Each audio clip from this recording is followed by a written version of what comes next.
السلام عليكم ورجعت لكم فيديو جديد. اليوم غادي نوجدوا مع بعضياتنا البريوات. يلا نمروا باش كتشوفوا معايا الطريقه ديال التحضير ونبداو على بركه الله. اول حاجه غادي كنبدا بها انايا اللوز كنت من قبل درت عليه الماء طايب وقشرته وخليته نشف ليله كامله. كذلك هنا انا استعملت 500 غرام ديال اللوز. هنا غادي كنستعمل 80 غرام ديال السكر. هنا غادي كنستعمل 50 غرام ديال الزبده اللي كتكون بحراره المطبخ. نستعمل الماء زهر على حسب الخليط. نستعمل المسكه الحره. هنايا غادي كنضيف اللوز والسكر مع بعضياتو. يمكن لكم تستعملوا حتى 100 غرام ديال السكر. انا هنا عندي الطحانه كتحل كلشي مره واحده، يعني ما نقدرش كنطحنوا مرتين. اللي بغى كيديرها مرتين كيكون من الاحسن. هنا كنطحنوا اللوز مزيان حتى كيجينا معلك. والان نمر باش كنطحن هذيك المسكه. كنديرها مع السكر. هنا كنضيف بعض الحبات، يعني ما كنبالغوش باش ما كتجيناش مجهده في العقده ديال اللوز. هنا كنديرها في المهراز وكندكها، ودائما بطريقه دائريه حتى كنطحنها. وفي هذه الاثناء غادي نمروا باش كنوجدوا العقده ديال اللوز باش كنضيفوا عليها باقي المقادير. هنا كما راكم تلاحظوا ان اللوز طحنته مزيان. هنا انا نسيت في الاولى ما قدمتش باش كنضيف يعني قشور الحامض. هنا غادي كنحك حامضه كتكون كامله، يعني في 500 غرام او 600 غرام كيكون ديال اللوز. هنا غادي كنستعمل العسل. هنا غادي كنستعمل واحد الملعقه صغيره اللي كتكون مملوءه ديال العسل هكا باش كتجينا العقده معلكه ومعسله من الداخل. هنا غادي كنضيف 50 غرام ديال الزبده اللي كتكون بحراره المطبخ، وغادي كنضيف هذيك المسكه الحره اللي انايا كنت طحنتها من قبل. غادي نخلط العناصر الكل مع بعضياتهم مزيان حتى كيتخلط وكندلكها وحتى الكل كيتجانس مع بعضياته. وغادي هنايا غادي كنضيف الماء زهر، يعني واحد النص كاس ديال العنبه، يعني 50 غرام. ودائما كيبقى على حسب الخليط على حسب الخليط. هنا كنشوف العقده ديال اللوز يعني اجتمعت لي بهذاك نص كاس ديال الماء زهر، يعني 50 غرام هي كافيانه، اولا كيكون اقل حتى كنجمعوا العقده ديال اللوز مزيان وكنحصلوا عليها بحال هكذا. وهنايا نستمر بنفس الطريقه كندير الدوائر اولا الكويرات على حساب انايا الحجم اللي بغيتو. كيكون يعني بريوات صغار اولا كيكون متوسط الحجم. كنستمر بنفس الطريقه حتى كنكمل الدوائر ديالي.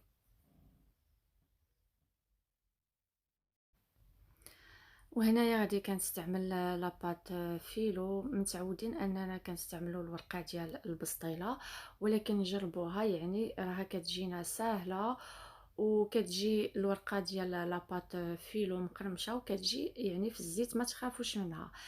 هنايا غادي كنحل هذيك لاباط فيلو على هذا الشكل هذا، ودائما كنطويها هكا، كنخليها في النص هكذا مطويه باش كنمر باش كنقطعها وكنثبتها مزيان.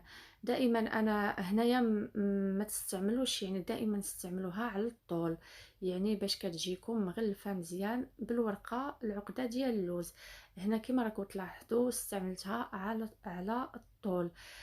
هنا غادي كنشوف القياس اللي انايا غادي كنستعمله في البريوات، يعني كيكونوا كبار اولا صغار، وكنقطع. ودائما الموس هنا كتكون عندي يعني موس ماضيه من الاحسن، اولا كيكون بالمقص. انا المقص غادي ما كيقطعليش مزيان، ولهذا اختاريت هكا باش كنقطع بالموس. يعني الموس عندي ماضيه وبسرعه كتقطع لي تقطع لي الشرائط اللي انايا محتاجاها.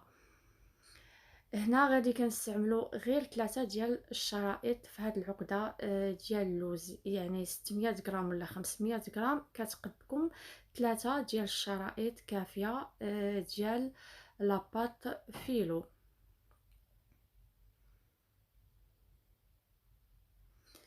دائما كتقطعوها على الطول، يعني ما كنقطعوهاش يعني على هذاك العرض. هنايا غادي كنلفها هذيك لاباط فيلو اللي بقات لي كنلفها وكنخليها يعني للاستعمال مرة أخرى.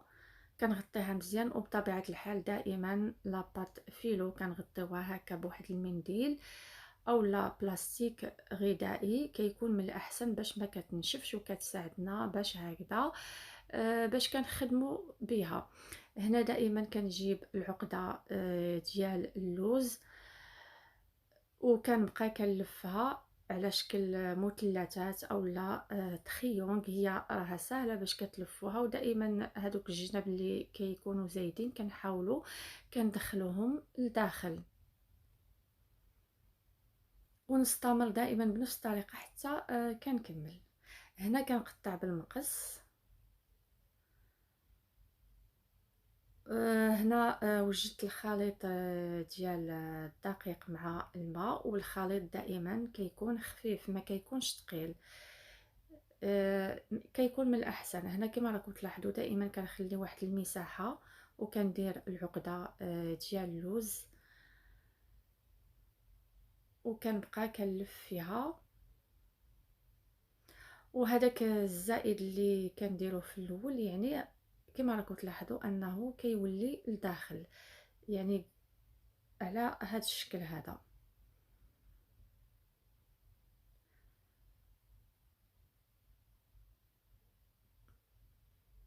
هي راه سهله يعني باش كنلفوها.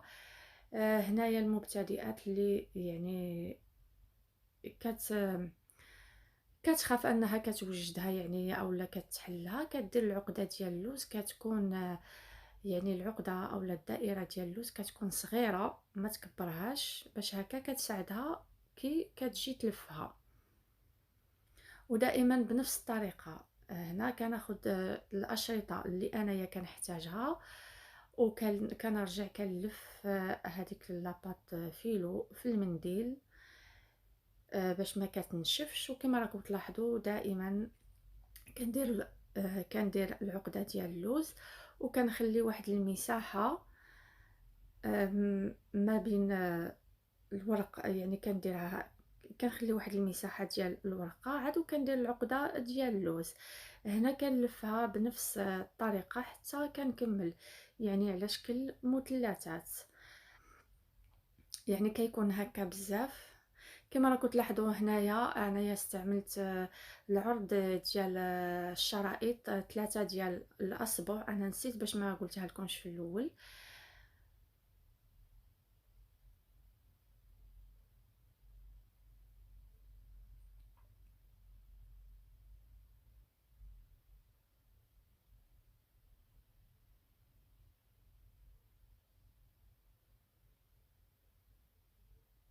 ودائما بنفس الطريقه يعني كنبقى كنلفها وكنقطع هذوك الجوانب اللي كيكونوا زايدين، وكندير الطحين وما كنبالغوش هكذا في داك الماء والطحين بزاف. الا جاونا منفخين يعني كي كنجيو كنحطو وحده على وحده راهم كيتلاصقوا.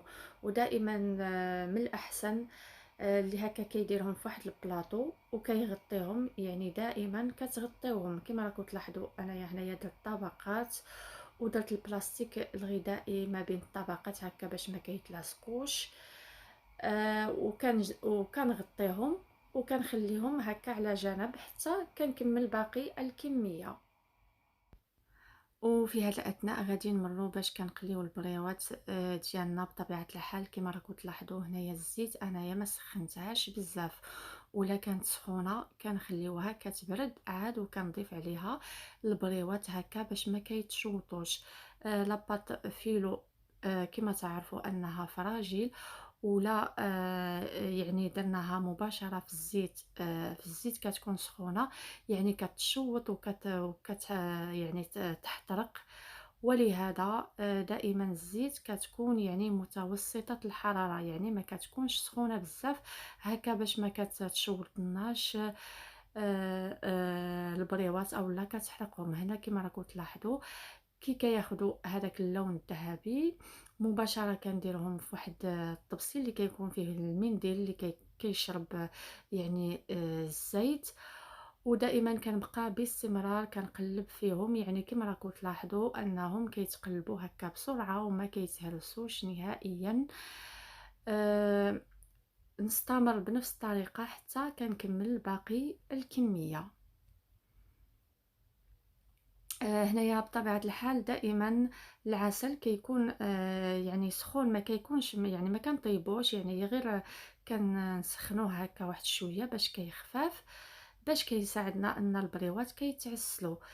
هنا كنضيف البريوات ديالي كيتشربوا العسل مزيان، وكما راكم تلاحظوا انا هنا الطنجرة كثرت فيها العسل، ولهذا غادي كنضيفهم كاملين يعني في الطنجرة ديال العسل حتى كيتشربوا عاد. وكنديرهم يعني هكا في الشبكة اللي كتكثر.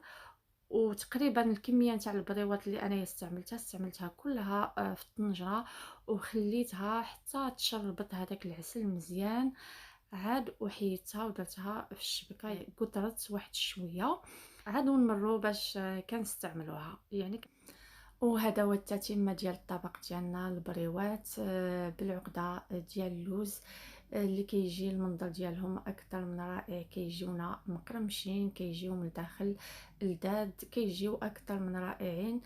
ما تردوش انكم كتوجدوهم بلا بات فيلو، الصراحه كتجي واحد الورقه اللي هي مقرمشه ورائعه. نتمنى وصفه اليوم تعجبكم وتجربوها، والصراحه غادي نذوق وحده تشوفوا النتيجه. كيجيو مقرمشين وكيجيونا من الداخل الصراحه معلكين ومعسلين في نفس الوقت. وما تنسوش تبارطاجيو هذا الفيديو مع الاصدقاء ديالكم ومع وصفه قادمه ان شاء الله.